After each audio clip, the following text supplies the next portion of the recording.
Hi there. Tonight we step back in time, far beyond the filtered glow of your phone screen, into an era where privacy was more of a whispered wish than a guaranteed right. Imagine yourself bundled in rough-spun linens, the scent of wood smoke and stale ale clinging to the air, not exactly the designer sheets and aromatherapy diffuser you might be used to. You're standing on the threshold of a medieval bedchamber, about to witness a scene that would make your Instagram feed explode, or, more likely, get you immediately cancelled for historical inaccuracies and general inappropriateness. We're talking about medieval wedding night rituals, a spectacle so unlike our modern, discreet affairs that it's almost mind-boggling. You might think your wedding day was stressful, but try adding a whole village of onlookers to your shall we say, intimate moments. You probably won't survive this level of public scrutiny without a serious case of the medieval jitters. So, before you get comfortable, take a moment to like the video and subscribe, but only if you genuinely enjoy what I do here. And hey, let me know where you're tuning in from and what time it is for you. It's always wild to think about people listening from all corners of the globe. Maybe even in their own cozy beds right now. Now, dim the lights, maybe turn on a fan for that soft background hum, and let's ease into tonight's journey together. You're about to discover that a medieval wedding night was far more than just a couple slipping away. It was a deeply communal, often raucous, and legally significant event, steeped in tradition and superstition. Forget the quiet romance. Prepare for a party, and then some. A mainstream historical fact you should tuck away right now is that the consummation of the marriage was considered a legal requirement for its validity. No, seriously, you couldn't just say I do and call it a day. A quirky tidbit. Sometimes, witnesses were not just outside the door, but potentially within earshot or even visual range, to confirm the deed was done. Historians still argue whether the level of public involvement in the consummation was common practice or exaggerated by later accounts. But suffice it to say, your definition of private is about to get a serious medieval makeover. So, you've just been introduced to the very public nature of medieval matrimony. And let's be honest, it's a bit jarring, isn't it? Now, let's back up a step, because before anyone even thought about getting the happy couple to bed, there was usually a feast, and this wasn't just some casual dinner party. Oh no. This was a spectacle, a communal event of immense social significance that often overshadowed the actual wedding ceremony itself in terms of sheer revelry and communal affirmation. Imagine, if you will, the tantalizing aroma of roasting meats, perhaps a whole boar or several geese, mingling with the earthy scent of straw and the sweet, heavy perfume of mead. Your elbowed talbot with villagers, nobles, and sundry distant relatives, all crammed into the great hall of a manor, a bustling tavern, or even just a specially erected pavilion if the weather was kind. This feast wasn't merely a chance to stuff your face with period-appropriate delicacies, though that was definitely a bonus. It was a powerful public declaration, a tangible display of wealth, status, and community solidarity. For the newlyweds, it was their official debut as a married couple, surrounded by their entire social circle. Every bite of bread, every shared cup of wine, every boisterous laugh echoing through the hall, solidified their union in the eyes of their peers. You can almost feel the collective gaze, can't you? It's like your first big family dinner with your new in-laws, but with significantly more drinking horns and possibly a wandering minstrel or two. A mainstream historical fact here is that the grandeur of the feast directly correlated with the social standing of the families involved. A peasant wedding might feature a modest gathering with home-brewed ale and simple fare, perhaps eaten outdoors. A noble wedding, however, would be an epic display of largesse, with multiple courses, exotic spices, if they could be afforded, and entertainment ranging from acrobats to jesters. Think of it as the difference between a backyard BBQ and a five-star catered event, medieval style. Now for a quirky tidbit. Sometimes, during these feasts, the couple might be subjected to playful, yet rather direct, demonstrations of fertility rituals. Guests might throw grain or nuts at them, symbolizing abundance and the hope for many children. Imagine trying to eat your roasted pigeon while dodging a handful of barley. It certainly made for lively table talk. Historians still argue whether some of these more overt fertility rites were genuinely believed to influence outcomes or were simply good-natured, if somewhat crude, traditions designed to entertain and reinforce social norms. Was it magic or just medieval fun? The line was often blurry, but you can be sure that this public feasting wasn't just about celebrating. It was about integrating the couple into the community as a new, fertile, and legitimate unit. You'd certainly earn your supper that night, that's for sure. All right, you've survived the feast, the copious amounts of mead, and perhaps even a stray barley toss. Now, with your belly full and your spirits hopefully high, comes the next crucial stage of the medieval wedding night, the public procession to the bedchamber. This wasn't some quiet, dignified walk. Oh no, imagine a boisterous parade, often led by musicians playing jaunty tunes on pipes and drums, winding its way through the hall or up a creaky staircase. At the center of this joyful chaos are the bride and groom, no longer just a couple, but now the stars of a very public, very animated show. You, as a guest, would likely be part of this merry throng, pushing and jostling to get a glimpse, perhaps even offering a hearty cheer or a playful nudge. The atmosphere was celebratory, often bordering on rowdy, a testament to the communal investment in this new union. It's like a medieval version of a bachelorette party gone wild, but with everyone, from the village elder to the scullery maid, participating. This wasn't just about getting the couple from point A to point B.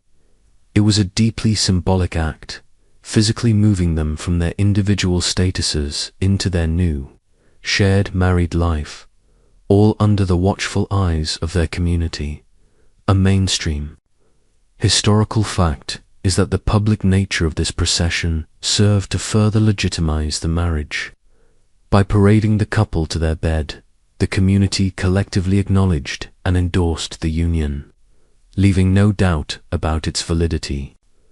It was a visible, audible seal of approval. Think of it as a medieval flash mob, but instead of dancing, everyone is just really excited about two people getting into bed. Here's a quirky tidbit. Sometimes, particularly in the later medieval period, the procession might involve a specific ritual called the carrying of the bride, or even a playful kidnapping of the bride from her family, symbolizing her transition from one household to another. This often involved mock struggles and boisterous shouts, all in good fun, of course. Historians still argue whether these mock abductions were echoes of earlier, more literal bride capture traditions, or simply a theatrical element added for entertainment. Regardless, you can bet it wasn't a dull walk to the bedroom. It was a performance, and you were a key member of the audience, cheering them on to their, shall we say, destiny.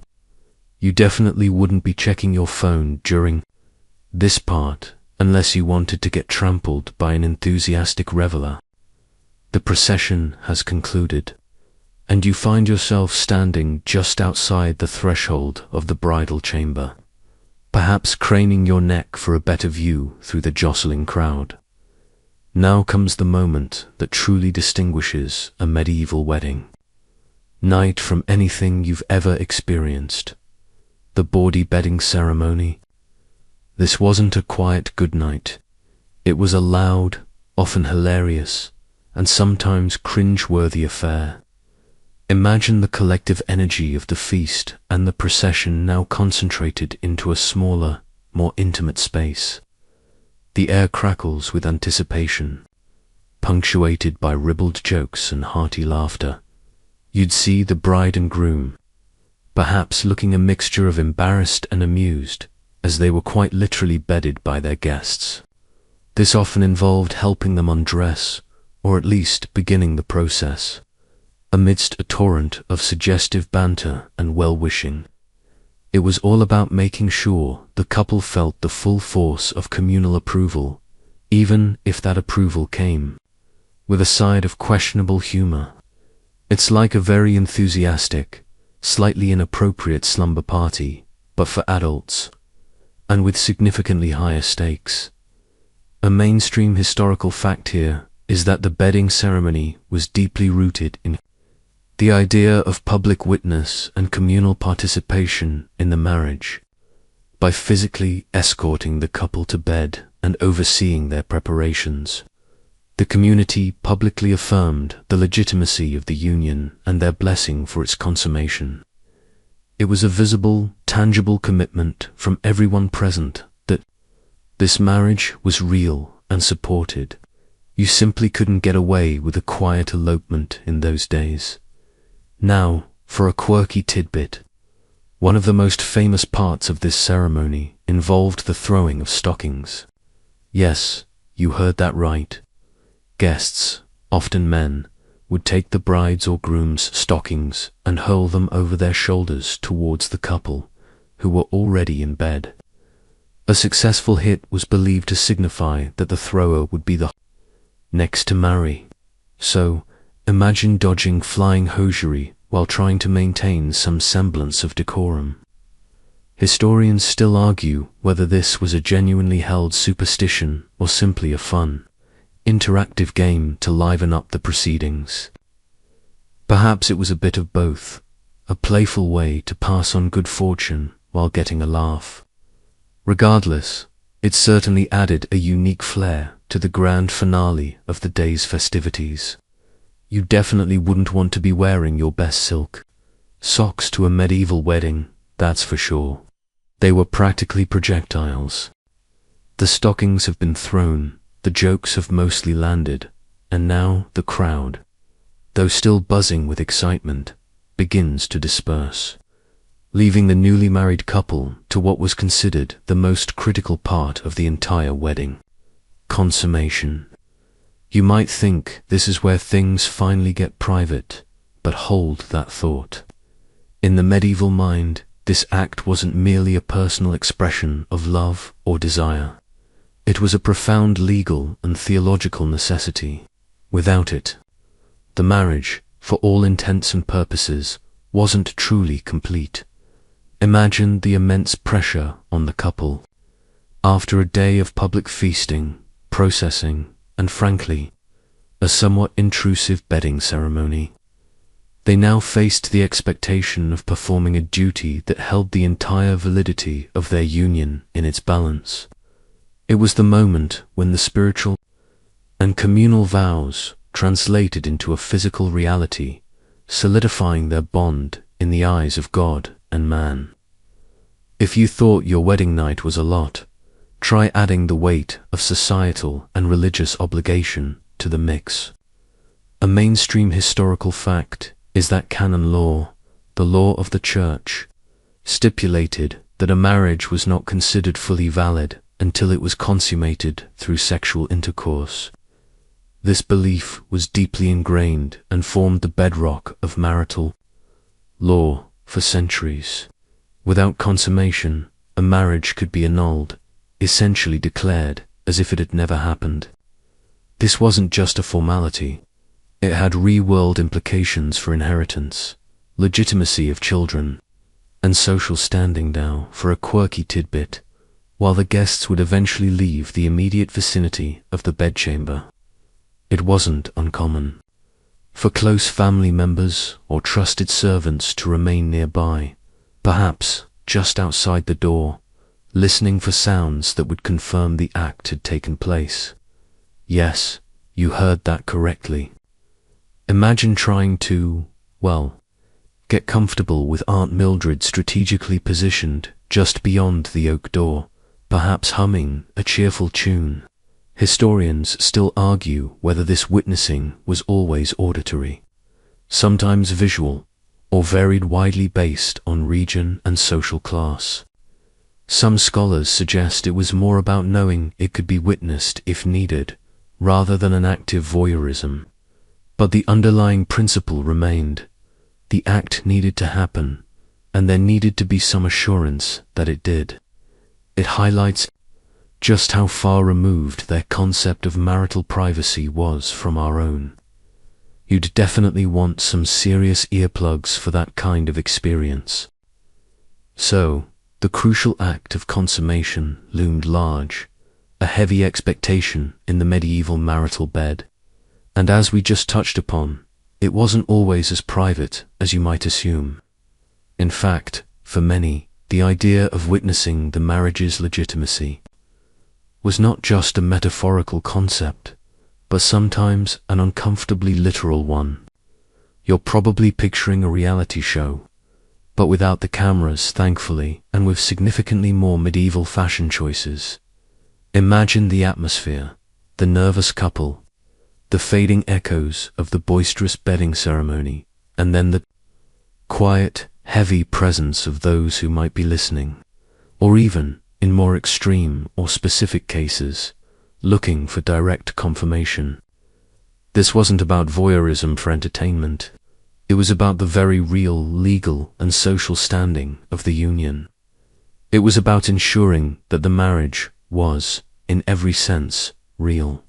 If you thought modern marriage counseling was intense, imagine having to prove your marriage was physically valid to a panel of concerned relatives.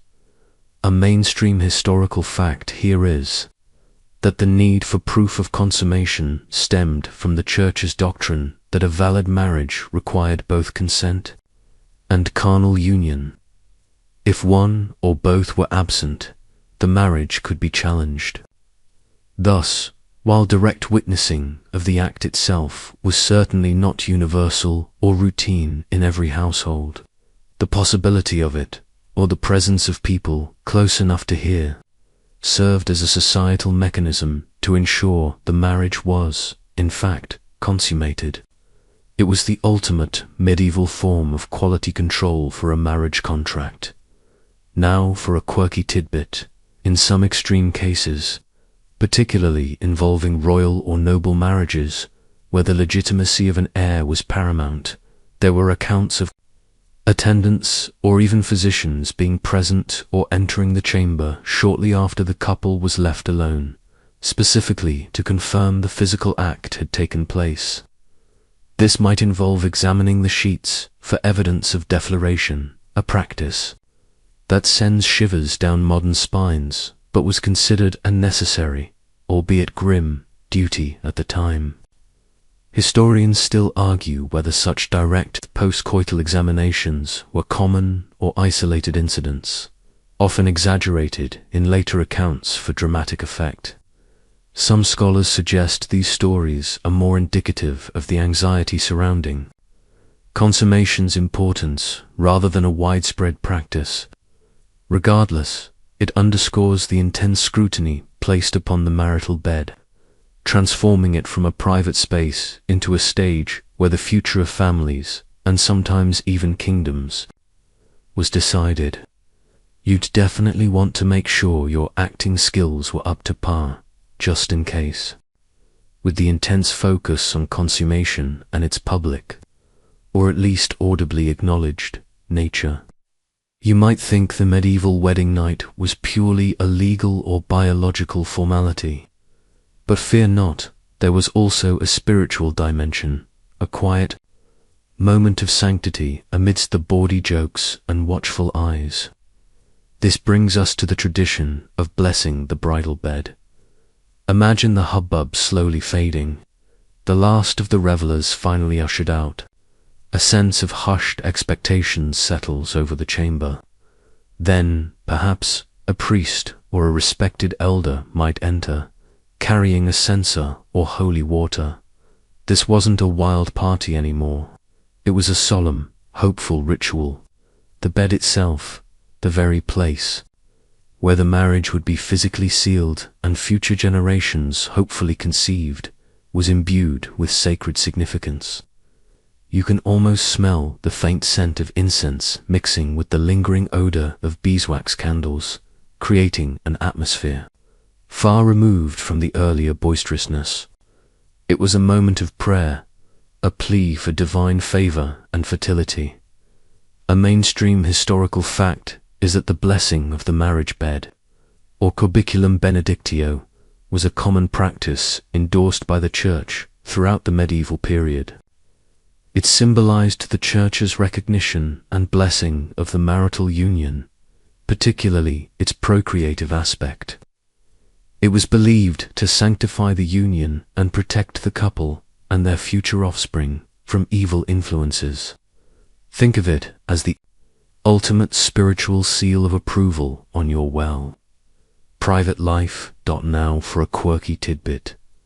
Some blessings included very specific prayers for numerous healthy children, often emphasizing male heirs. In some regions, certain relics or blessed objects might even be placed near or under the bed for added protection and fertility. Imagine finding a tiny, dusty bone fragment tucked under your mattress on your wedding night. Talk about an unexpected roommate. Historians still argue whether the efficacy of these blessings was genuinely believed to be spiritual, or if they served more as a psychological comfort for anxious couples. Was it a direct intervention, or simply a way to calm medieval nerves about such a significant, often public, event? Regardless, it provided a moment of quiet reflection and hope, a stark contrast to the preceding chaos, and a brief respite for you before the ultimate medieval expectation set in. So, you've witnessed the blessing of the bed, a moment of sanctity amidst the boisterousness. Now, let's address a truly notorious and often misunderstood concept in medieval history, one that still sparks debate and conjures up rather unsavory images. Droit du Seigneur. You might have heard whispers of this, perhaps from a historical drama or a particularly cynical friend, suggesting that a lord had the right to sleep with a newlywed bride before her husband. It sounds barbaric, doesn't it? And frankly, the reality is far more complex and, for the most part, less dramatic than the popular myth. Imagine being a young bride in the Middle Ages, already overwhelmed by the public nature of your wedding. Now add the terrifying prospect of this alleged rite. It's the kind of historical detail that makes you glad for modern sensibilities. A mainstream historical fact here is that while the concept of droit du Seigneur, or jus primae noctis, right of the first night, existed in medieval legal theory and folklore, there is very little concrete evidence of it being widely or systematically enforced as a physical right of deflection. Most historical scholars today agree that it was largely a symbolic custom, if it existed at all in a practical sense. It was more often a financial payment made to the lord, essentially a tax on marriage, where the couple paid a fee to redeem the bride from this theoretical right. Think of it as a medieval tax loophole, but instead of avoiding income tax, you're avoiding a fictional bedroom invasion. Now for a quirky tidbit. The idea of droit du Seigneur gained significant traction in later periods, particularly during the Enlightenment, where it was often used by anti-feudal propagandists to portray the aristocracy as morally degenerate and oppressive. It became a powerful symbol of aristocratic tyranny, even if its actual historical prevalence as a physical act was minimal. Historians still argue whether the few scattered accounts of this rite being exercised literally were isolated abuses of power by particularly cruel lords, or simply misunderstandings of symbolic payments. Was it a dark reality for some, or a convenient boogeyman for political agendas? The consensus leans towards the latter, suggesting it was more myth than widespread practice. So, you can breathe a sigh of relief. While medieval life had its hardships, this particular nightmare was likely not on every bride's list of worries. You've now navigated the feast, the public procession, the stocking toss, the intense scrutiny of consummation, the bed blessing, and even debunked a notorious myth. But it's crucial to understand that not every medieval wedding night unfolded in exactly the same way across the vast and varied landscape of Europe. This brings us to the fascinating aspect of regional variations in rituals.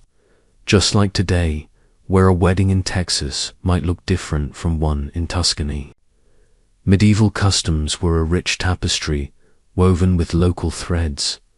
Imagine traversing the diverse terrains of medieval Europe from the chilly, misty shores of England to the sun-drenched vineyards of France, or the rugged mountains of Germany. Each region, influenced by its unique history, prevailing local superstitions, and even its specific interpretation of church doctrine, developed its own nuances for these pivotal rites of passage. What was considered absolutely essential in one duchy might be completely unheard of, or even frowned upon, just a few hundred miles away. You wouldn't expect a one-size-fits-all approach from an era where communication was slow and local traditions held immense sway. A mainstream historical fact here is that the influence of local pagan traditions, which had often predated Christianization, frequently merged with Christian rituals, creating a unique hybrid of customs in different areas.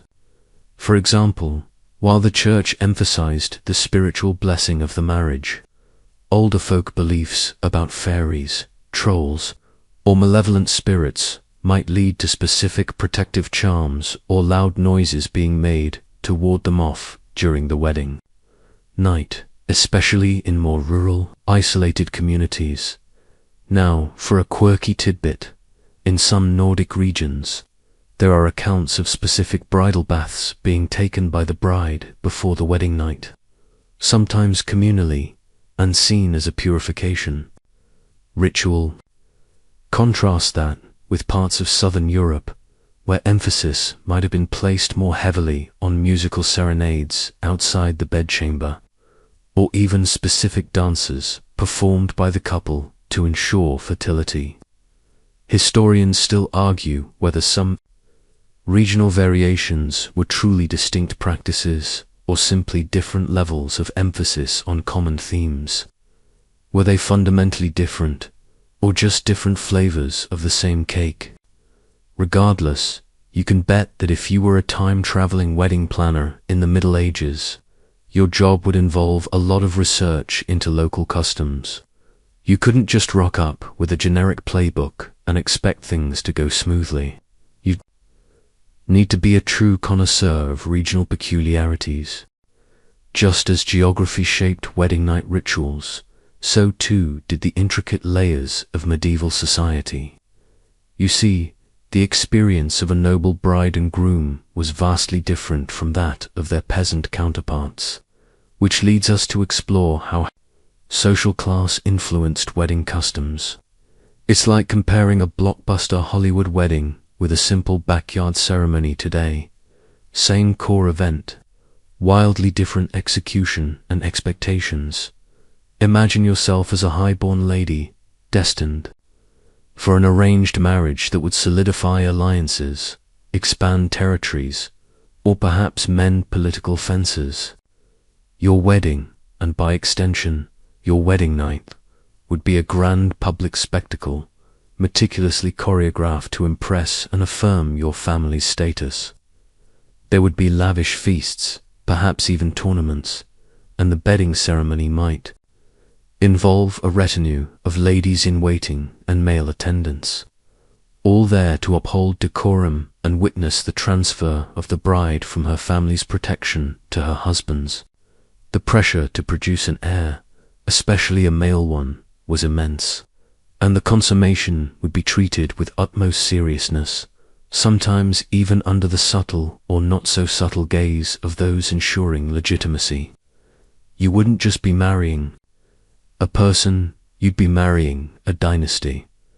Conversely, consider the wedding of a humble peasant couple. While still significant to their community, their rituals would be far less ostentatious and much more practical. The feast might be a communal potluck, the procession to the bedchamber, a simple walk across the village green to a modest cottage. Privacy, though still limited by the close-knit nature of village life, might paradoxically be more present than in a noble household, simply because there were fewer grand formalities to observe and less political scrutiny. The focus would be on practicality, establishing a new household, securing enough food, and of course, hoping for strong hands to help with farm work. A mainstream historical fact is that while the fundamental purpose of marriage, procreation and the establishment of a family unit, remained constant across all social strata, the rituals surrounding it were heavily dictated by economic means and social standing. Wealthy families could afford elaborate displays and often had more at stake in terms of inheritance and alliances, leading to more formal and witnessed rituals. Poorer families relied more on community support and simpler, perhaps more intimate, traditions. Here's a quirky tidbit. Among the peasantry, certain fertility rites might have been more openly practiced and less disguised, such as dancing around a maypole or performing rituals involving farm animals, believed to ensure both human and agricultural bounty. For nobles, such overt folkloric practices might have been considered undignified, replaced instead by more formalized prayers and blessings within the church. Historians still argue whether the perceived difference in bawdiness between noble and peasant wedding nights was truly a matter of class, or simply a reflection of differing levels of literacy and the types of records that survived. Were the peasants genuinely more boisterous, or do we just have more written accounts of noble decorum? It's a fun thought to ponder as you drift off to sleep, imagining the vast spectrum of medieval wedding night experiences. You've seen how social class shaped the grandeur of the medieval wedding, but underlying all the varied customs was a universal desire, the hope for children. This brings us to the symbolism of fertility rituals, which permeated nearly every aspect of the medieval wedding night. For a society without modern medicine or reliable birth control, fertility wasn't just a wish. It was an economic necessity, a continuation of the family line, and often a divine blessing. Imagine the young couple, perhaps exhausted but hopeful, as they were subjected to, or participated in, various acts designed to ensure a fruitful union. Every gesture, every object, every shared bite might carry a deeper, procreative meaning. It was an era where the future of a family, a lineage, or even a kingdom literally rested on the ability of the new couple to produce heirs. If you think about the pressure to start a family today, amplify it by 1,000, and add the weight of an entire ancestral line. A mainstream historical fact is that many of the seemingly playful or boisterous wedding rituals, such as throwing grains, nuts, or even old shoes, were deeply rooted in ancient fertility symbolism. Grains like wheat or barley represented abundance and growth. Nuts symbolized fertility due to their hard shells protecting a nourishing kernel, and shoes were associated with the transfer of authority and the hope for a fruitful journey together. Think of it as a medieval version of a baby shower, but with more shouting and less pastel-colored onesies. Now, for a quirky tidbit.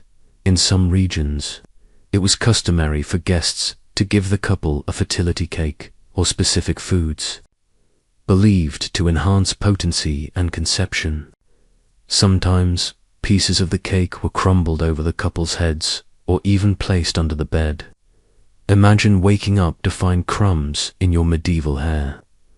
Historians still argue whether the effectiveness of these rituals was purely psychological, offering comfort and hope to anxious couples, or if there was a lingering belief in their magical efficacy. Were they superstitions, or simply expressions of profound hope? Regardless, they certainly added a memorable, if occasionally messy, dimension to the medieval wedding night, ensuring that the message of procreation was loud and clear. You wouldn't want to show up empty-handed without a symbolic nut or two. You've seen the emphasis on fertility, a hopeful theme woven through the medieval wedding night. But alongside that hope, there was also an underlying current of anxiety, the ever-present medieval fear of malevolent forces. This leads us to the various rituals focused on protecting the couple from evil. In a world where illness was often attributed to curses and misfortune to the workings of dark magic, securing the marital union from supernatural interference was just as important as ensuring its fertility. Imagine the bride and groom, perhaps already a little worn from the day's festivities, now facing the added dread of invisible threats. It wasn't enough to get married. You had to make sure you stayed married, and that no jealous spirit or envious neighbor could sabotage your happiness or ability to conceive. It's like having a destination wedding, but instead of worrying about rain, you're concerned about a mischievous imp swapping your rings or cursing your future offspring. A mainstream. Historical fact here is that many seemingly innocuous medieval customs had their roots in apotropaic magic, meaning practices intended to ward off evil. Loud noises, for instance, like the banging of pots and pans during the procession, or the raucous songs, were not just expressions of joy.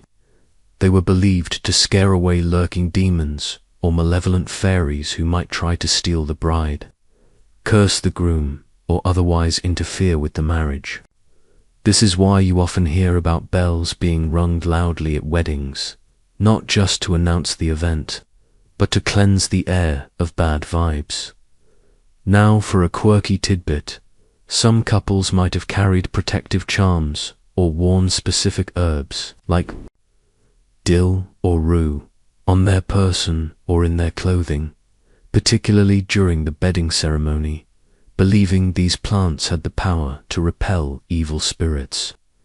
In some traditions, iron objects, like a horseshoe or a knife, might be placed under the bed or near the door, as iron was widely believed to be an effective deterrent against supernatural beings. Historians still argue whether the widespread belief in these protective rituals reflected a deep, genuine fear of the supernatural, or if they were largely conventional practices performed out of habit and tradition. Were they truly terrified, or just going through the motions?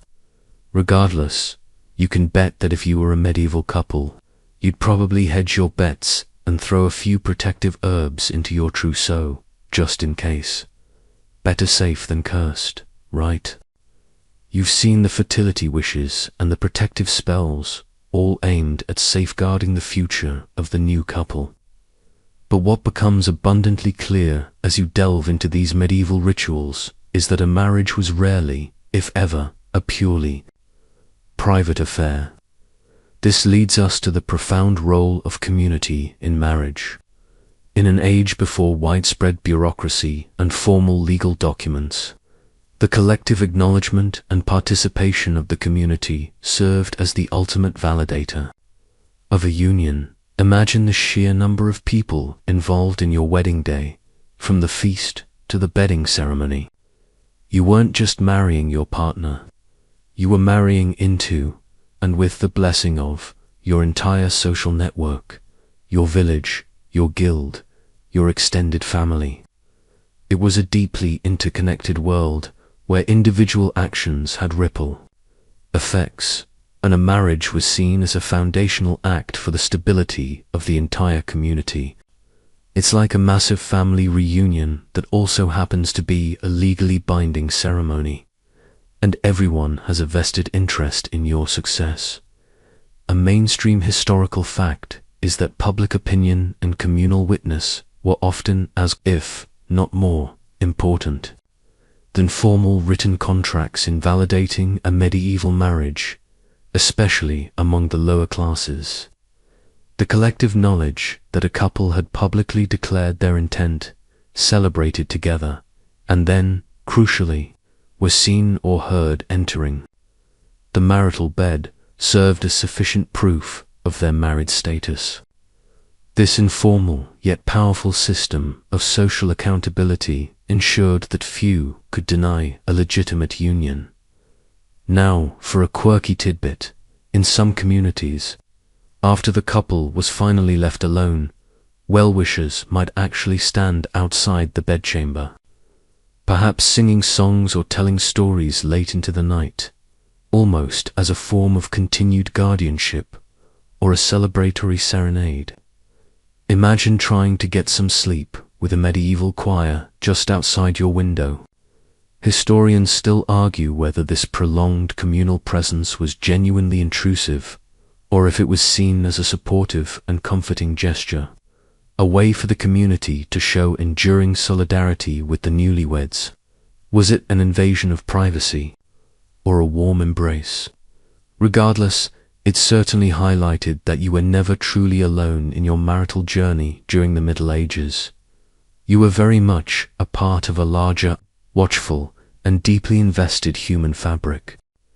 You've just wrapped your head round the pervasive presence of the community in medieval marriages, a stark contrast to our modern expectations.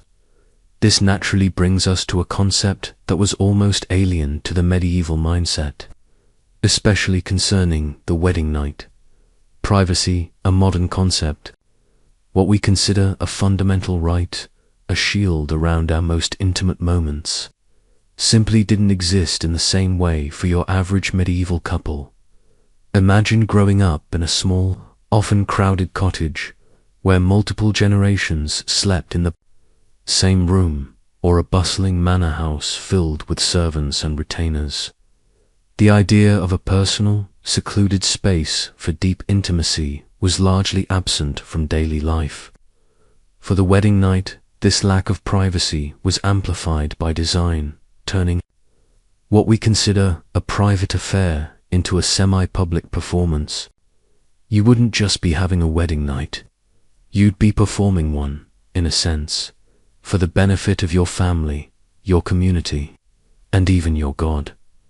A mainstream historical fact here is that the very architecture and social structures of medieval life inherently limited privacy compared to contemporary standards. Homes, even those of the wealthy, often featured open plans, communal sleeping arrangements, and servants constantly moving about. Doors might exist, but locks were rare, and the expectation of personal space was simply not the norm.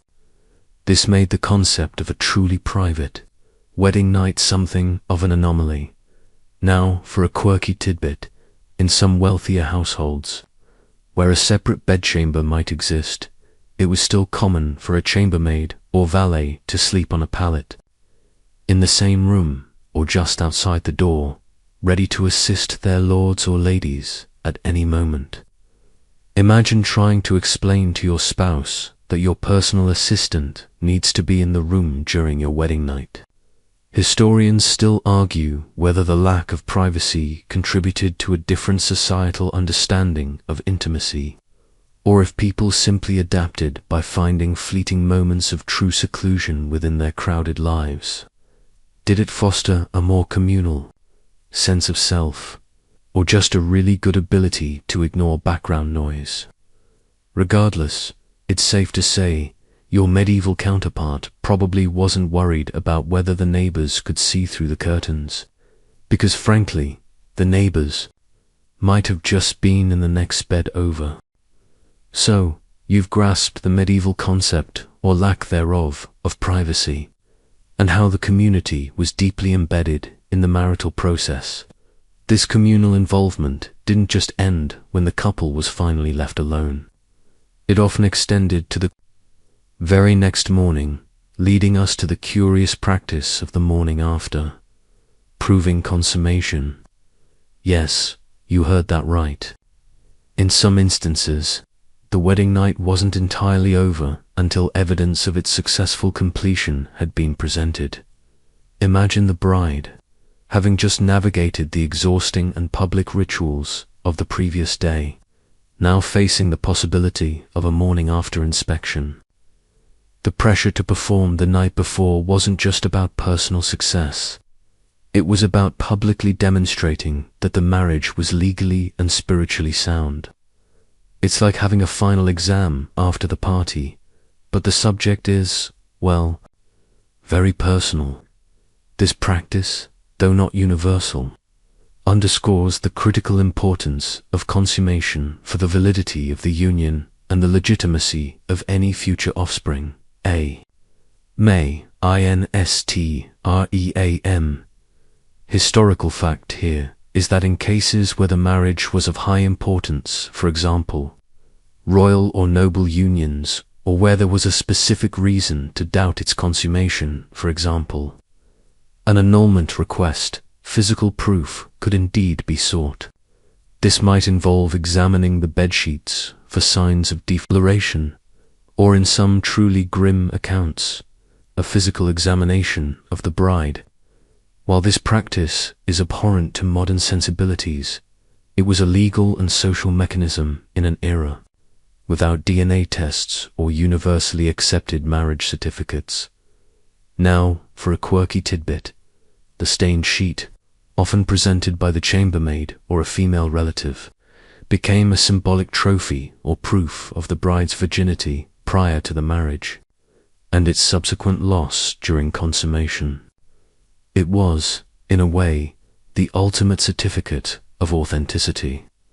Historians still argue whether the frequency of such public displays was common, or if most instances were handled more discreetly within the family, or even simply assumed. Was it a widespread humiliation, or a rarely invoked, last resort measure for legal disputes? Regardless, the very existence of such a practice highlights the intense scrutiny and public expectations placed upon medieval couples, particularly the bride, to fulfill their marital duties and confirm the validity of their union for the community. You definitely wouldn't be hitting the snooze button on that morning. You've just considered the somewhat unsettling prospect of a morning after inspection, a grim reminder of how deeply legal and social implications were woven into the fabric of medieval marriage.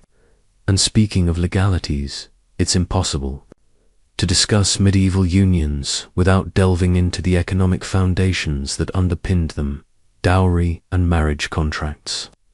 You see, marriage in the Middle Ages wasn't primarily about romantic love. It was a strategic alliance, a transfer of property, and a means of securing wealth and social standing. Imagine being a young person whose future was largely dictated by the financial negotiations between your family and that of your prospective spouse. You weren't just marrying a partner. You were marrying a balance sheet. The dowry, in particular, was a crucial element, representing the property or money that the bride brought to the marriage.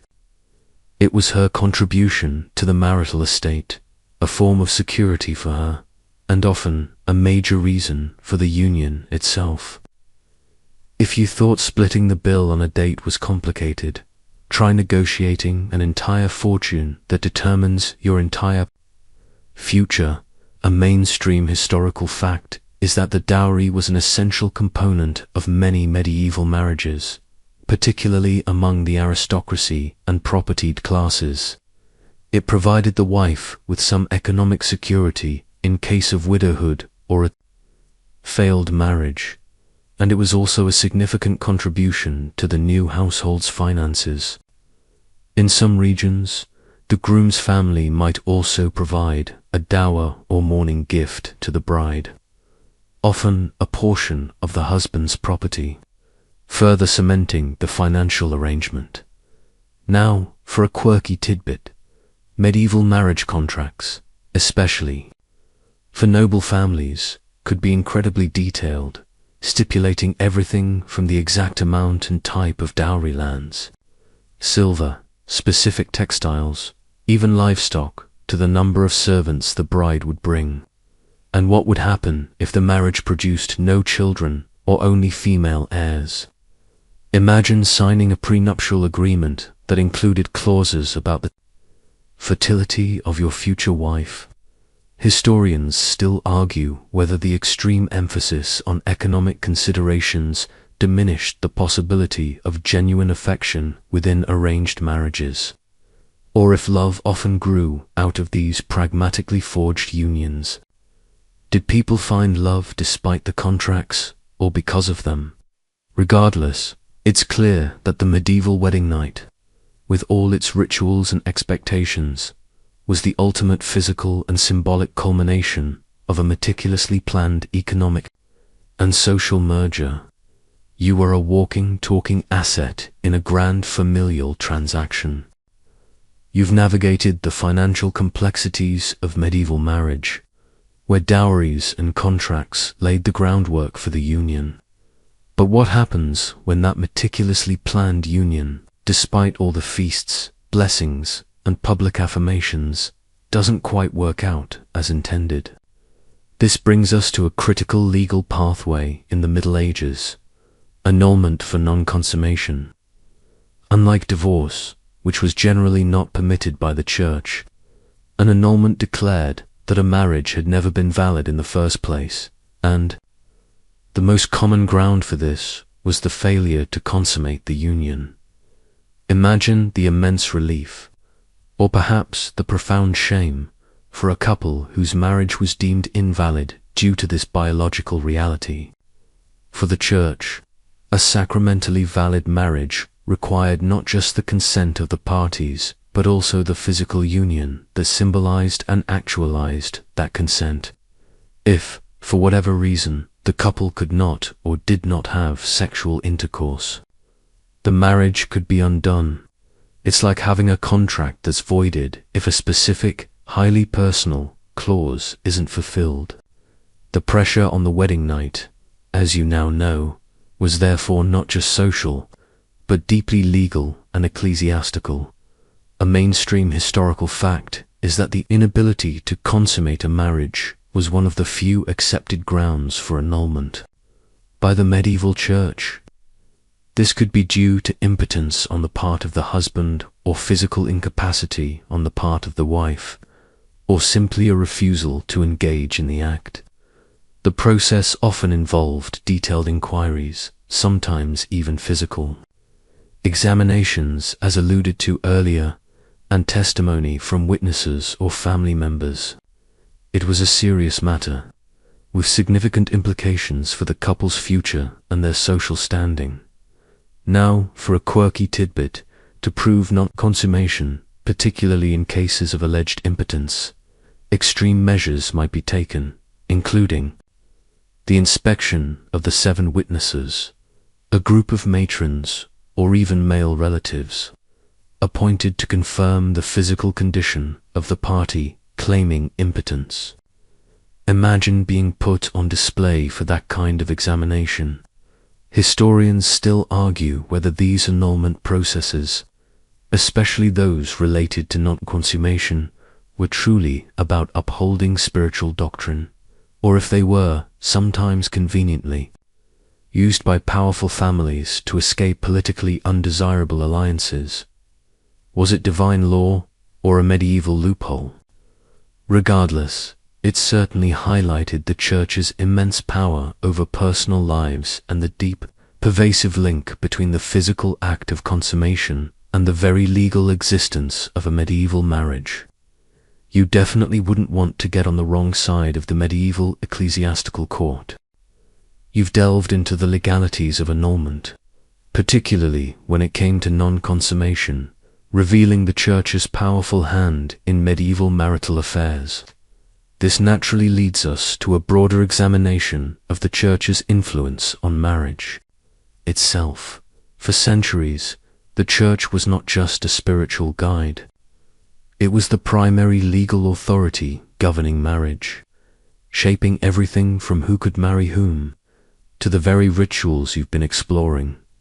Imagine a world where the lines between sacred and secular law were blurred, where the pronouncements from the pulpit held immense weight in your most personal decisions.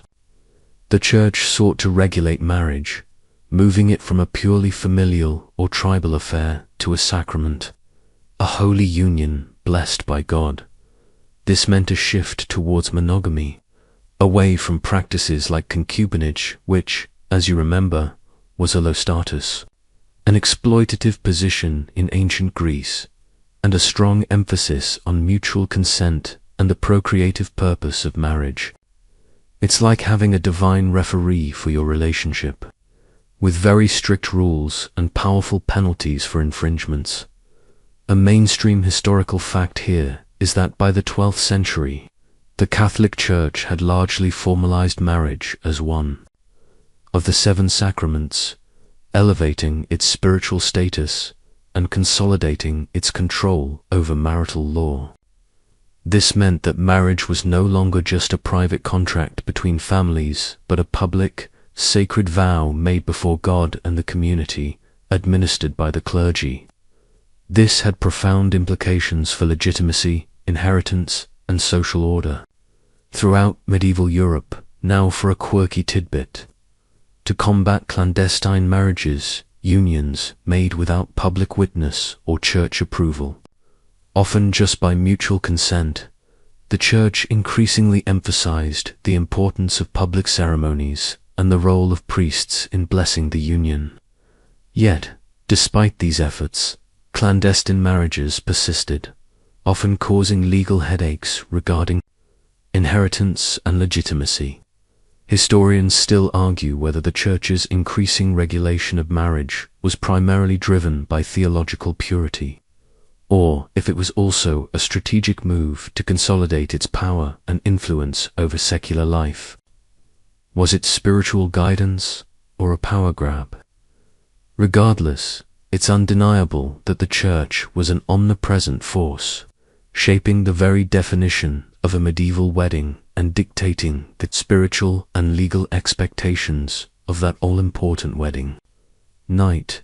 You definitely wanted to be on the Church's good side if you wanted your marriage to stick.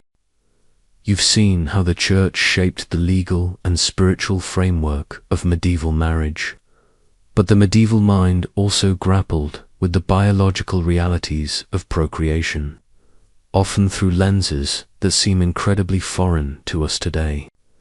This brings us to medical beliefs and fertility, which profoundly influence the practices and anxieties surrounding the wedding night. In an era without sophisticated scientific understanding, the mechanisms of conception were often intertwined with ancient theories, astrological influences, and even folk magic. Imagine a world where the act of sexual intercourse was not just for pleasure or procreation, but also a complex interplay of humors and internal heat believed to be essential for conception. You'd be looking at your partner, not just with affection, but perhaps wondering if your respective bodily fluids were of the right consistency, or if the stars were properly aligned. The medieval understanding of anatomy and reproduction was rudimentary at best, leading to a host of unique and often incorrect theories about how to ensure a successful pregnancy. It's like being told you need to solve a complex puzzle, but all the instructions are written in a language no one fully understands. INSTREAM.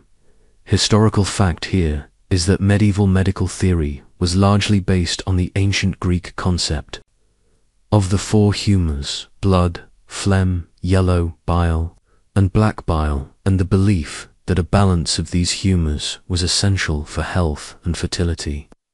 It was thought that both partners needed to experience pleasure and reach a climax for conception to occur, as this released the vital seed which was believed to originate from both male and female. This led to advice about the right time of month, the right temperament, and even the right astrological signs for intercourse to be most fruitful. Now, for a quirky tidbit, some medieval medical texts suggested specific diets or even herbal concoctions for couples struggling with infertility, sometimes involving rather unappetizing ingredients. There are also accounts of specific positions for intercourse being recommended to facilitate conception, based on these early, flawed understandings of anatomy. Imagine a medieval doctor prescribing a bizarre potion made of dried herbs and unicorn horn dust. Historians still argue whether the widespread reliance on such theories was a testament to a genuine desire for scientific understanding, or simply a perpetuation of ancient dogma and superstition in the absence of empirical evidence. Were they really trying science, or just clinging to old ideas? Regardless, these beliefs added another layer of pressure and ritual to the medieval wedding night, as couples sought to align their biological acts with the prevailing scientific wisdom of the day, all in the desperate hope of creating life. You'd probably be more worried about your humours than your honeymoon suite. You've just navigated the fascinating, if sometimes misguided, medical theories that influenced medieval fertility. Now, as the centuries turned, so too did some of the customs you've explored tonight. This brings us to the evolution of wedding traditions, a slow but steady transformation where some medieval wedding night practices gradually faded into obscurity, while others subtly morphed into the customs we recognize today. Imagine time as a river, slowly eroding some banks and depositing sediment to build others. The medieval wedding night, once a boisterous, public spectacle, didn't disappear overnight. Instead, the pressures of changing social norms, evolving religious interpretations, and even the slow march towards greater individual privacy began to chip away at its more overt and intrusive elements. It's like watching a long-running play where the script is constantly being rewritten, with some scenes cut, others shortened, and new ones added, all without anyone officially announcing the changes. A mainstream historical fact here is that the increasing emphasis on individual consent and the emerging concept of romantic love, particularly from the late medieval period onwards, began to shift the focus of marriage away from purely economic or dynastic alliances, while arranged marriages certainly continued. The ideal of affection between spouses gained more prominence, subtly influencing the desire for more private and intimate wedding night experiences. The bawdy public bedding ceremonies, once common, gradually became less explicit or retreated behind closed doors. Now, for a quirky tidbit, the tradition of the groom carrying the bride over the threshold, a romantic gesture we often see today, actually has medieval roots, though its original meaning is debated. Some historians believe it was a way to protect the bride from evil spirits lurking on the threshold, while others suggest it symbolized her reluctance to leave her father's house, or prevented her from stumbling, which was seen as a bad omen. Imagine your partner scooping you up, not just because it's sweet, but because they're genuinely trying to ward off a mischievous goblin. Historians still argue whether the decline of the more public and intrusive wedding night rituals was a result of increased refinement and changing social decorum, or simply a growing preference for privacy as societal structures became more complex. Was it about politeness or practicality? Regardless, it's clear that the medieval wedding night, in all its fascinating complexity, was always on a journey of transformation, adapting to the changing tides of human belief and behavior. You can almost feel the whispers of history evolving around you. As we watch those medieval wedding traditions slowly evolve, it's impossible to ignore one of the most paramount values of the era, particularly for women: the immense cultural and religious importance placed upon chastity and virginity's importance. You see, in the medieval world, a bride's virginity was not merely a personal attribute. It was a cornerstone of her honor, her family's reputation, and a crucial component in establishing the legitimacy of her future children. Imagine the young woman, meticulously guarded and scrutinized from girlhood, knowing that her entire future, her value as a wife, and the standing of her lineage hinged on her purity. This wasn't just about moral righteousness, it was deeply pragmatic. A non-virgin bride could bring shame upon her family, complicate dowry negotiations, and, most critically, cast doubt on the paternity of any offspring, leading to potential inheritance disputes. It's like having your entire net worth determined by a single, irreversible, physical state.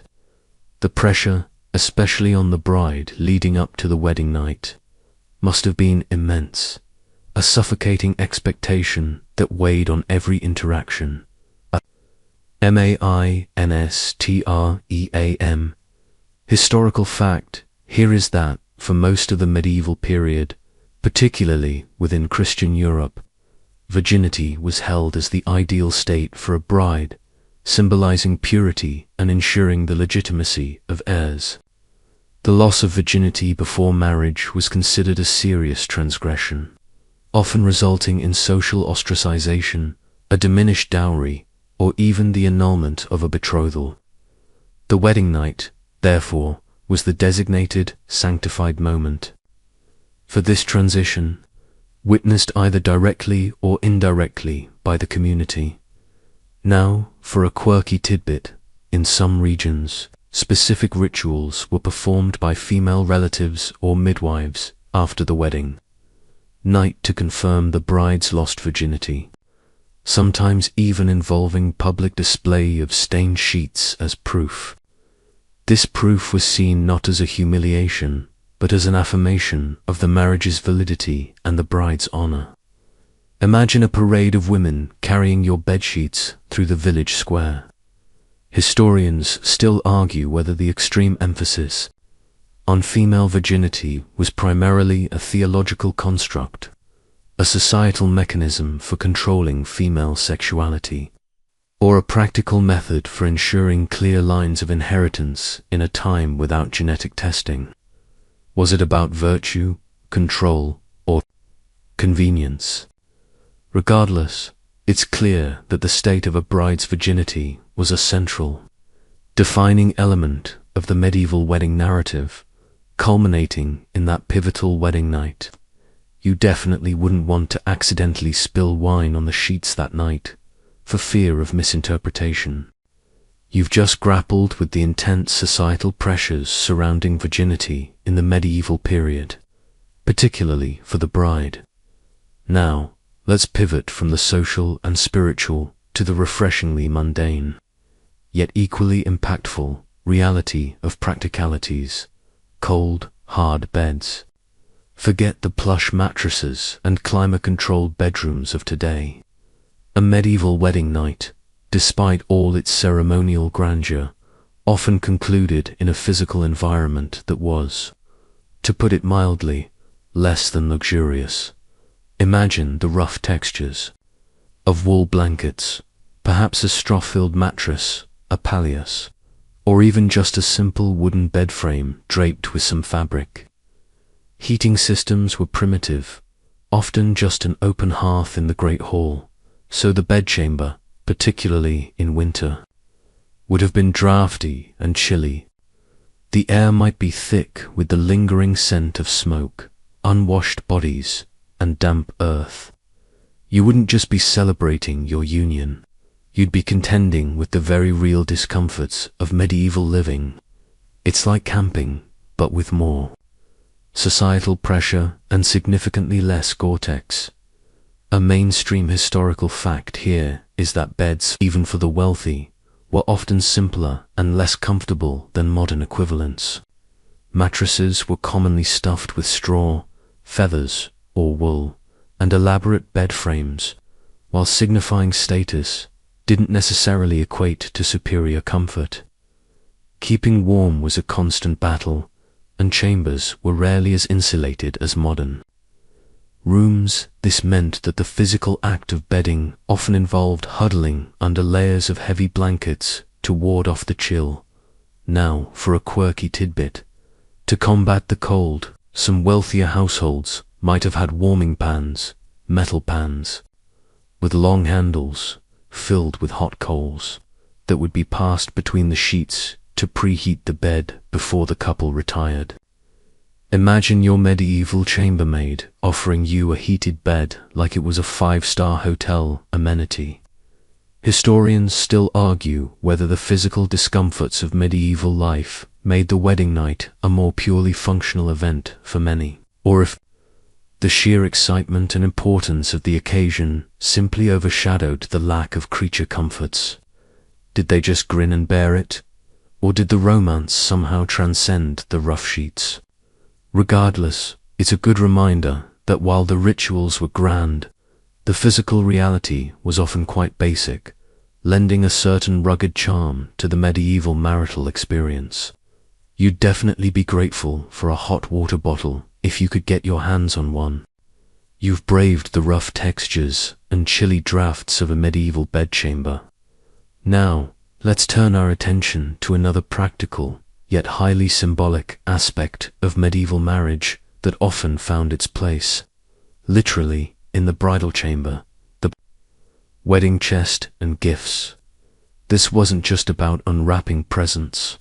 It was about establishing a new household, combining resources, and showcasing the wealth and generosity of both families involved. Imagine a large, often intricately carved, wooden chest, sometimes adorned with metal fittings or painted designs, standing prominently in the corner of the room. This wasn't just a piece of furniture. It was a treasure trove, a symbol of the bride's new life. It would contain her dowry goods, linens, clothing, perhaps some household items, and personal valuables. For the couple, these weren't just gifts. They were the foundational elements of their shared life, the material expression of their newly forged union. It's like the ultimate housewarming party, where all the gifts are absolutely essential for survival and come with a side of significant social commentary. A-M-A-I-N-S-T-R-E-A-M. Historical fact here is that the wedding chest, or cassone in Italian, was a crucial piece of furniture in medieval and Renaissance households, particularly for brides. It served to transport her dowry and contained items essential for setting up her new home. These chests were often beautifully crafted and became family heirlooms, passed down through generations, embodying the continuity of wealth and lineage. Now, for a quirky tidbit, sometimes, beyond the practical dowry items, guests would also bring more personal or symbolic gifts to the wedding feast or directly to the couple after the bedding ceremony. These might include small tokens of good luck, charms for fertility, or items related to the couple's trade or social standing. Imagine unwrapping a hand-carved spoon or a small pouch of fragrant herbs alongside your new set of bedsheets. Historians still argue whether the giving of personal gifts beyond the dowry was a widespread custom among all social classes, or if it was more prevalent in certain regions or specific periods. Was it a universal expression of goodwill or a more specialized practice? Regardless, it's clear that the wedding chest and the gifts it contained, both practical and symbolic, represented the materialization of the marriage, providing the couple with the tangible assets needed to embark on their new, shared life. You'd definitely want to make sure your chest had a good, strong lock on it.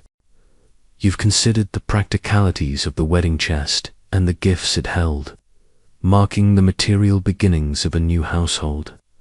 Now, let's focus on the bride herself, particularly her attire, and a ritual that often preceded the bedding: the bride's attire and unveiling.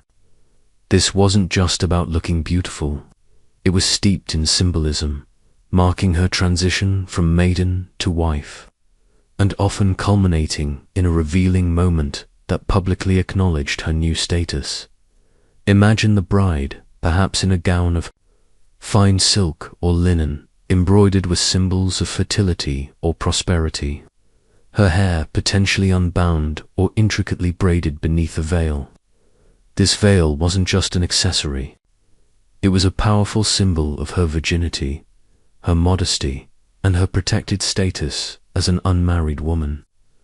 The act of unveiling, therefore, was a deeply significant moment, signifying her readiness to enter into the marital union and ultimately to be known by her husband. It's like the grand reveal of a carefully guarded secret. But the secret is, well, you.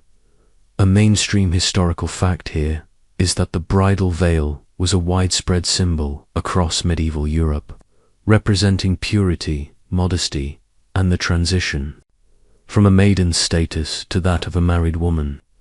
The unveiling ritual often occurred during or after the wedding ceremony, sometimes even in the bedchamber, symbolizing the groom's right to see his wife's face fully for the first time as his own.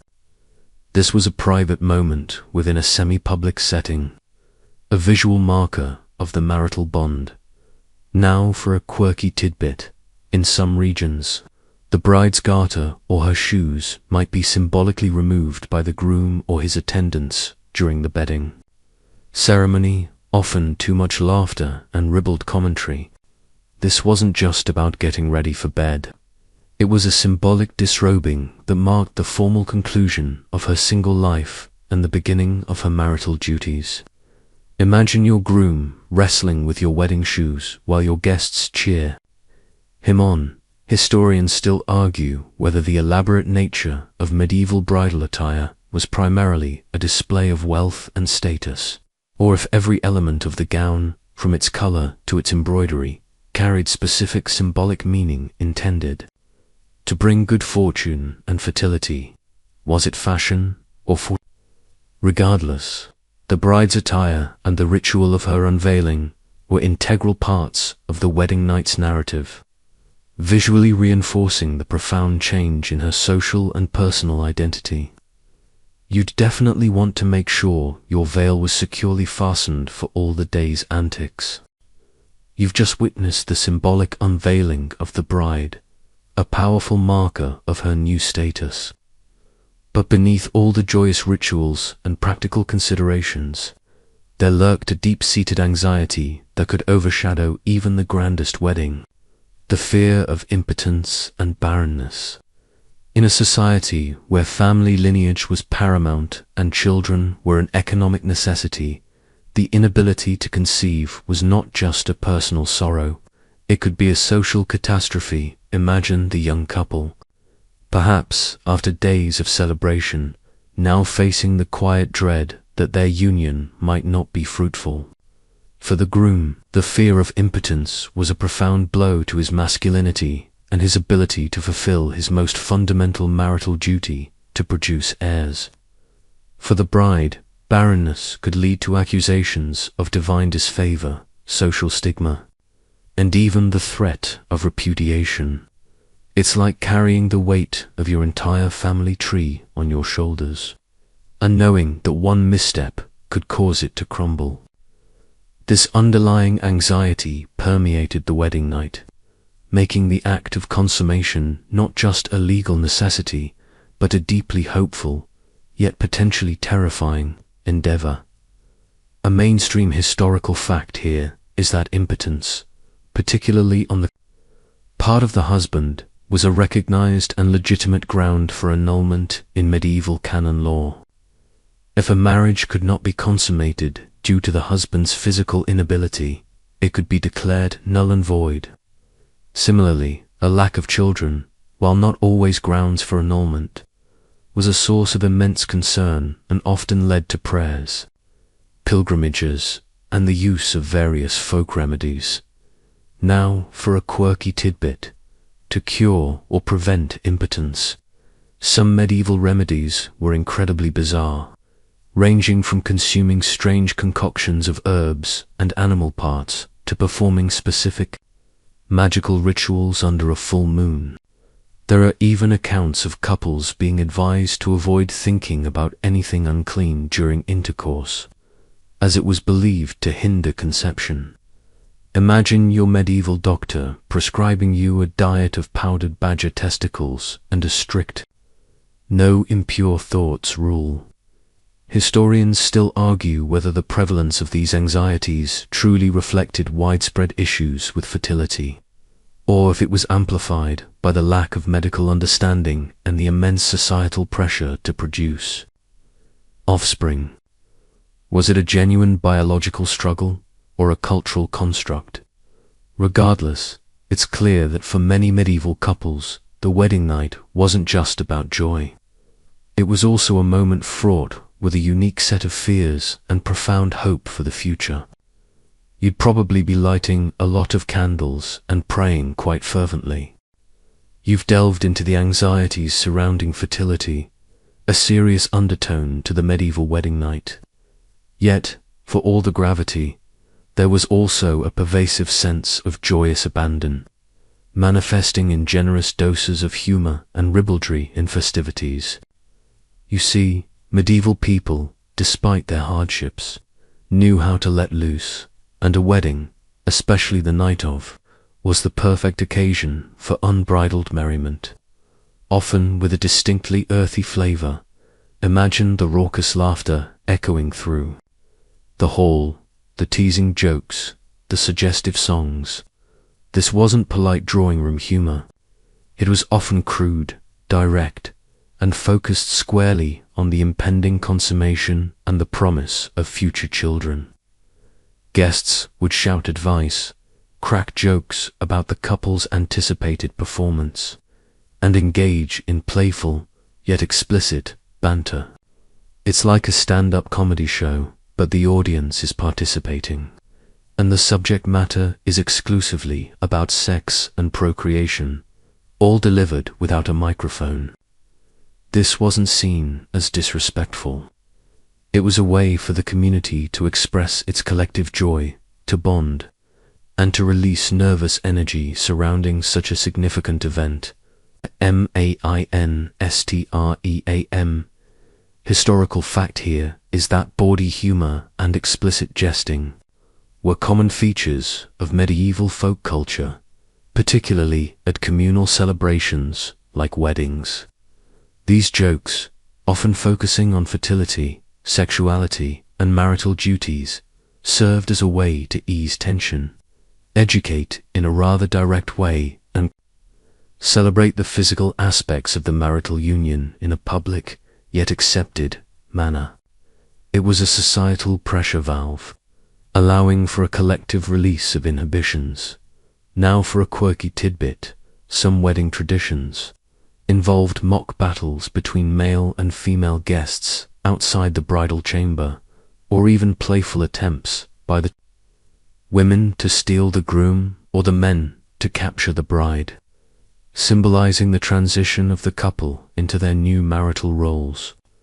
Imagine your grandmother trying to kidnap your new husband, all in the spirit of good fun. Historians still argue whether the level of ribaldry was genuinely accepted by all social classes, or if some of the more explicit practices were confined to certain segments of society or exaggerated in later accounts. Was it truly universal, or more of a lower-class phenomenon? Regardless, it's clear that the medieval wedding night was far from a solemn affair. It was a vibrant, often loud, and unapologetically humorous celebration of life, love, and the very human act of procreation. You definitely need to have a thick skin and a good sense of humor to make it through without blushing. You've just been immersed in the boisterous humor and ribaldry of medieval wedding festivities, a testament to the uninhibited nature of the era.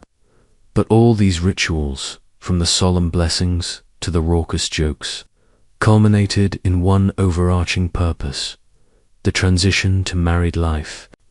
The wedding night, with its unique blend of public spectacle and private consummation, served as the ultimate marker, publicly and intimately signaling the couple's new status in society. Imagine the dawn after the wedding night. You, as the newly married individual, would awaken to a profoundly altered reality. You were no longer merely an individual or a member of your birth family. You were now part of a new unit, a couple with shared responsibilities, obligations, and a new position within the community. This transition wasn't merely a legal formality. It was a deep social metamorphosis, acknowledged and reinforced by every ritual of the preceding day and night. It's like stepping across a visible line, and suddenly everyone treats you differently. Because you are different. A mainstream historical fact here is that medieval marriages fundamentally altered the legal and social standing of both individuals, particularly the woman. Upon marriage, a woman often became legally subject to her husband, with her property and legal identity subsumed under his, though local customs and individual contracts could vary this. For men, marriage often marked their full entry into adult male responsibility and the establishment of their own household. Now for a quirky tidbit. In some traditions, the morning after the wedding, the bride might exchange her maiden coif or head covering for a married woman's headwear, a visible sign of her new status to the entire community. Imagine a quiet, symbolic wardrobe change that speaks volumes about your entire identity. Historians still argue whether this profound shift in status was largely empowering for men and restrictive for women, or if women found agency and influence within their new roles as wives and mothers, particularly in managing the household. Did it strip away freedom or create a new kind of power? Regardless, it's clear that the medieval wedding night was far more than just a celebratory event. It was a deeply significant ritual that physically and symbolically propelled individuals from one life stage into another, cementing their new place within the intricate tapestry of medieval society. You'd definitely be feeling the weight and perhaps the freedom of your new identity. You've just felt the profound shift in status that marked the transition to married life in medieval Europe. Now, let's widen our gaze beyond the familiar European customs and briefly consider how these intense rituals might compare to those found in other contemporaneous cultures. While our focus tonight has been squarely on medieval European wedding nights, it's fascinating to note that many societies across the globe shared similar anxieties and aspirations concerning marriage, though their expressions varied wildly. Imagine, for a moment, a parallel wedding taking place in, say, feudal Japan, or within a nomadic tribe in Central Asia, or even in the sophisticated courts of the Byzantine Empire. While the specific rituals would undoubtedly differ, no stocking, throwing in a kimono, for instance, the underlying themes of communal affirmation, The transfer of status, the hope for fertility, and the importance of legitimacy were often universal. You wouldn't find a direct mirror image, but you'd certainly see reflections of shared human experiences, proving that while cultures diverge in their outward expressions, many fundamental human needs remain constant. It's like finding different languages, all trying to convey the same core message. We are now one. A mainstream historical fact here is that many non-European medieval societies also placed significant emphasis on rituals surrounding marriage, often involving public feasts, symbolic acts of union, and strong community involvement to ensure the legitimacy and prosperity of the new couple. For example, in many African and Asian cultures, elaborate ceremonies and family negotiations ensured the integration of the new spouse into the existing lineage. Now, for a quirky tidbit, while medieval Europe might have had its bedding ceremonies, some cultures in other parts of the world featured equally, if not more, elaborate or surprising rituals surrounding the bride's entry into her new home or the couple's first night together. In some traditions, the couple might be ritually bathed, adorned with special markings, or even subjected to playful obstacles by their families before they could finally be alone. Imagine having to solve a riddle or wrestle a playful sibling-in-law just to get to your wedding bed. Historians still argue whether the similarities in wedding night themes across vastly different cultures are evidence of shared human psychological needs, or if they represent the occasional diffusion of ideas through trade and conquest. Was it independent invention or cultural borrowing? Regardless, it's clear that the universal need to solemnize and celebrate the creation of a new family unit led to an astonishing array of fascinating and sometimes startling traditions across the globe, making your own medieval European experience feel just a little less unique. You'd definitely need a very extensive cultural guidebook if you were a time-traveling wedding guest. You've just broadened your perspective, seeing echoes of medieval European wedding customs in other cultures across the globe. Now, let's bring it full circle, back to our own time. You might be surprised to realize that even today, subtle remnants of those boisterous, often public, medieval wedding night rituals still persist, albeit in much more refined and symbolic forms. This leads us to identify the lasting legacies in modern weddings. Imagine your most recent wedding attendance. Did you throw rice or confetti? Did the groom carry the bride over the threshold? Was there a garter toss or a bouquet toss? Each of these seemingly innocuous traditions carries a faint yet direct echo of the medieval practices you've explored tonight. The raw, explicit purpose may have been sanitized, refined, or transformed into a mere gesture, but the historical lineage is undeniable. It's like finding a tiny, ancient coin in your pocket change, small, easily overlooked, but a direct link to a bygone era.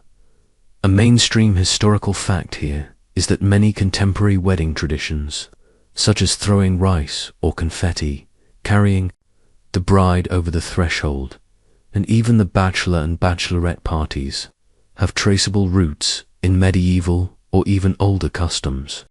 These practices, though their original meanings are often forgotten or altered, continue to serve as symbolic rites of passage, bringing good luck, ensuring fertility, or marking the transition to married life. Now, for a quirky tidbit, the tradition of cutting the wedding cake and the bride and groom feeding each other a piece might be a direct descendant of the medieval fertility cake or bride's loaf, which was often broken over the bride's head to symbolize fecundity. Imagine your carefully crafted multi-tiered cake being smashed on your head. Historians still argue whether the persistence of these ancient traditions is due to inertia and a love of ceremony, or if they tap into deeper, unconscious human desires for ritual and connection during significant life events. Are we just creatures of habit, or is there something more profound at play? Regardless, it's clear that the medieval wedding night, for all its antiquated charm and sometimes unsettling practices, has left an indelible mark on how we celebrate unions even in the 21st century. So, the next time you toss that bouquet, remember the flying stockings of your medieval ancestors. You've traced the subtle echoes of medieval wedding nights all the way to your modern-day celebrations, as our journey through this fascinating historical landscape draws to a close. It's time for some concluding thoughts on medieval nuptials. You've seen that a medieval wedding night was far more than a simple private event. It was a vibrant, often boisterous, deeply communal, and legally fraught spectacle, woven into the very fabric of society. Imagine, one last time, the sensory overload, the lingering scent of feast and unwashed bodies, the echoes of bawdy jokes and hopeful prayers, the pressure of watchful eyes, seen and unseen. You've journeyed from the public feast to the intimate yet not so private bedchamber, witnessed the anxieties surrounding legitimacy and fertility, and even debunked a few myths along the way. It's clear that marriage in the Middle Ages was a profoundly different beast from its modern counterpart. A union less about individual romantic fulfillment and more about familial alliances, social order, and the continuation of the lineage. A mainstream historical fact that encapsulates much of what we've discussed is that medieval marriage was fundamentally a contract and a public ritual, with consummation serving as the ultimate validation in the eyes of both church and community. This emphasis on public acknowledgement and physical union shaped every aspect of the wedding night. Now, for a quirky tidbit, despite all the rules and rituals, personal affection and genuine love certainly existed within these arranged or publicly scrutinized marriages. Love found a way, even amidst the most unromantic of circumstances. Historians still argue whether the strictures of medieval marriage ultimately stifled individual happiness, or if they provided a stable framework within which deep and lasting bonds could be forged over time. Did it lead to misery or quiet contentment? Regardless, it's undeniable that the medieval wedding night, in all its fascinating complexity, offers a vivid window into a world where public and private realms were inextricably intertwined and where every aspect of life was imbued with deeper meaning and communal significance. As the last lingering images of medieval halls and candlelit chambers begin to recede, you can allow yourself to drift. The pressures of the past, the watchful eyes, the boisterous crowds, they all soften now, fading into the quiet hum of your own space. You're safe in your modern comforts, far from the scrutiny of medieval society. Let the fascinating details settle, like dust motes dancing in a sunbeam, slowly dissolving into the tranquil darkness. Allow your mind to gently release the echoes of ancient superstitions and long-forgotten rituals. Feel the quiet calm descending, a peaceful blanket pulling up to your chin. The past has receded, leaving only the soft glow of understanding. Sleep now, deeply and undisturbed. Sweet dreams.